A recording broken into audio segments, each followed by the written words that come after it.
How do you get rich without getting lucky?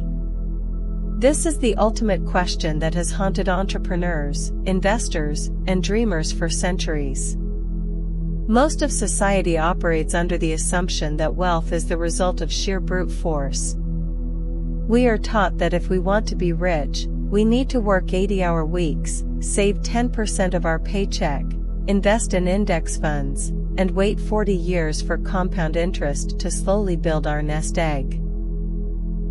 But what if this traditional path is not just slow, but fundamentally flawed for the modern era? What if the secret to building massive wealth in the 21st century has nothing to do with working harder, and everything to do with understanding leverage, specific knowledge, and the unique architecture of your own mind? Enter Naval Ravikant. He is a legendary entrepreneur, angel investor, and philosopher of the digital age. He was an early investor in massive tech giants like Uber, Twitter, and Notion. But more importantly, he has become a modern-day oracle for a generation of founders and creators who want to build wealth without sacrificing their sanity. His teachings, compiled in the Almanac of Naval Ravikant, offer a radical departure from traditional financial advice. Naval does not teach you how to save money, he teaches you how to build wealth. And he makes a very clear distinction between the two. To understand wealth, you must first understand what it actually is. Naval defines wealth as assets that earn while you sleep. If you go to bed at night and your assets are not generating value, you are not building wealth, you are merely trading your time for money. Money is simply how we transfer time and wealth. It is a tool, a mechanism for exchange. Status, on the other hand, is your place in the social hierarchy. And here is the critical trap: status is a zero-sum game. For me to be number one, you have to be number two. It requires tearing others down to elevate yourself. Wealth, however, is a positive-sum game. When you build a business, create a software, or produce a piece of media, you are creating value that did not exist before. You are growing the pie, not just fighting for a larger slice of the existing one. Therefore, the first rule of the modern wealth game is to ignore status games and focus entirely on wealth creation. So, how do you actually create this wealth? You do not do it by renting out your time. You will never get rich renting out your time, because your income is strictly capped by the number of hours in a day. You get rich by owning equity, a piece of a business, or an asset that can scale. But to get that equity, you must offer society something it wants but does not yet know how to get. And you must offer it at scale. This requires two fundamental ingredients: specific knowledge and accountability. Specific knowledge is the knowledge that cannot be trained. If society can train you to do something, it can train someone else to do it cheaper, and eventually, it can train a machine to do it automatically. Specific knowledge is found by pursuing your genuine curiosity and passion rather than whatever is hot right now. It is highly technical or highly creative. It is the unique combination of your life experiences, your obsessions, and your innate talents. For some, it is coding. For others, it is sales, or design, or understanding human psychology. You know you have found your specific knowledge when it feels like play to you, but looks like work to others. When you are operating in your zone of specific knowledge, you are not competing, because no one can compete with you on being you. But specific knowledge alone is not enough. You must pair it with accountability. You must take risks under your own name. Society rewards individuals who take on responsibility with equity and leverage. When you put your name on a project, when you stake your reputation on an outcome, you are signaling to the world that you are willing to bear the downside. and in return, the world offers you the upside. This is why employees rarely get rich. They are insulated from risk, and therefore, they are insulated from the massive rewards that come with taking that risk. You must be willing to fail publicly, to take bold bets, and to own the outcomes, good or bad. Once you have specific knowledge and accountability, you need leverage. Leverage is the tool that multiplies your effort.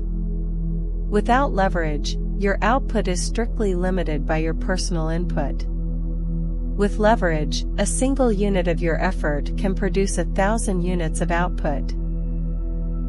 Historically, there were two forms of leverage, labor and capital. Labor leverage is when other people work for you. It is the oldest form of leverage, but it is messy. Humans are complex, managing people is difficult, and it requires a lot of social skill. Capital leverage is when money works for you. This is incredibly powerful, but it requires money to get started. You need investors, or you need to have already accumulated wealth to deploy it. But in the modern era, we have been gifted a third, and perhaps most powerful, form of leverage, products with no marginal cost of reproduction. This is code and media. Code is the software, the apps, the algorithms that work for you 24 hours a day, 7 days a week, without complaining, without needing sleep, and without needing a salary. Media is the content, the books, the podcasts, the videos, the newsletters that you create once, and that can be consumed by millions of people at zero additional cost to you. This is permissionless leverage. You do not need someone's permission to write code or record a video. You do not need to ask a bank for a loan or a boss for a promotion. You can simply sit down at your computer and build an army of digital workers that will labor for you endlessly. This is the great equalizer of our time. It is why a single teenager in a bedroom can build $1 billion software company, or why a single creator can build a media empire that rivals traditional television networks. If you want to get rich in the modern world, you must learn to use code or media. You must become a creator, a builder, or an investor. You must detach your inputs from your outputs. However, leverage is a double-edged sword. Leverage without judgment is dangerous. If you apply massive leverage to a bad decision, you will destroy yourself very quickly. Therefore, the most critical skill you can develop is judgment. Judgment is knowing the long-term consequences of your actions. It is the ability to see around corners, to anticipate market shifts, to understand human nature, and to make the right call when the data is incomplete. Judgment cannot be taught in a classroom. It is earned through experience, through making mistakes, and through studying mental models. It is the ability to strip a problem down to its fundamental truths and reason up from there. When you combine specific knowledge, accountability, permissionless leverage, and sound judgment, getting rich is not a matter of luck. It is a matter of time. It is a mathematical certainty. But Naval's philosophy does not stop at wealth creation. In fact, he argues that wealth is only half the equation. The ultimate goal is not just to be rich, it is to be happy. And here, he introduces a radical paradigm shift about human desire and happiness. Most of us believe that happiness is a destination. We think, I will be happy when I get that promotion, when I buy that house, when I reach that bank account balance. But Naval points out that this is a fundamental misunderstanding of how the human mind works. He famously states that desire is a contract you make with yourself to be unhappy until you get what you want. Think about that. Every time you desire something you do not have, you are essentially signing a contract that says, I will be miserable, I will be anxious, I will be stressed, until I acquire this specific thing. And because the human mind is wired to adapt to new circumstances, once you get what you want, the happiness fades almost immediately, and you simply find a new thing to desire. You are running on a treadmill of dissatisfaction. Therefore, the secret to happiness is not to get everything you want, it is to stop wanting things you do not have. It is to realize that happiness is not something that happens to you. It is a skill you cultivate, a default state you return to when you remove the noise of desire. This does not mean you should become passive or stop building wealth. It means you should separate your internal state of peace from your external achievements. You can work incredibly hard, build a massive company, and accumulate vast wealth, but you must do it from a place of inner peace, not from a place of desperate need. You must play the game of wealth because you enjoy the game, not because you think the prize will finally make you whole. To cultivate this inner peace, Naval advocates for a life of continuous learning and mental clarity. He is a voracious reader, believing that reading is the ultimate meta-skill. If you can read fast and understand deeply, you can learn anything. He advises reading what you love until you love to read.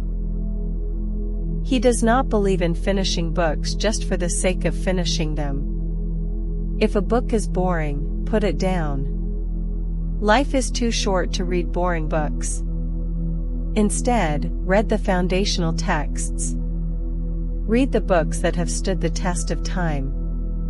Read about physics, biology, psychology, and philosophy. Build a lattice of mental models that allow you to understand how the world actually works, rather than how you wish it worked. Furthermore, he emphasizes the importance of meditation and silence.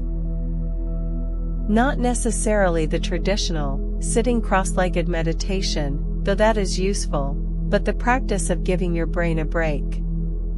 In a world that is constantly screaming for your attention, where every app is designed to hijack your dopamine receptors, the ability to just sit in a room alone with your thoughts is a superpower. It is in the silence that your brain processes information, connects disparate ideas, and generates true insight. If you are constantly consuming, you are never creating. If you are constantly reacting, you are never reflecting. You must carve out time in your day to do absolutely nothing, to let your mind wander, to let the dust settle. Ultimately, the teachings of Naval Ravikant boil down to a simple, elegant framework for a good life. Build wealth by leveraging your specific knowledge, taking accountability, and utilizing code and media.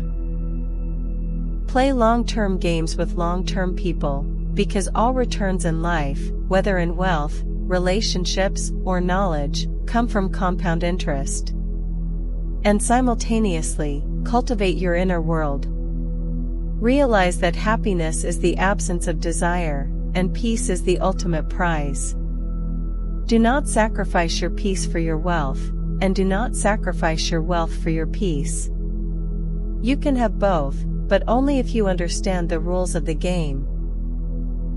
The modern world offers unprecedented opportunities for those who are willing to think differently, to build relentlessly, and to master their own minds. You do not need to be born into wealth. You do not need to be exceptionally lucky. You just need to understand the principles of leverage, commit to a lifetime of learning, and refuse to let your happiness be held hostage by your desires. The tools are available. The leverage is permissionless. The only variable left is you.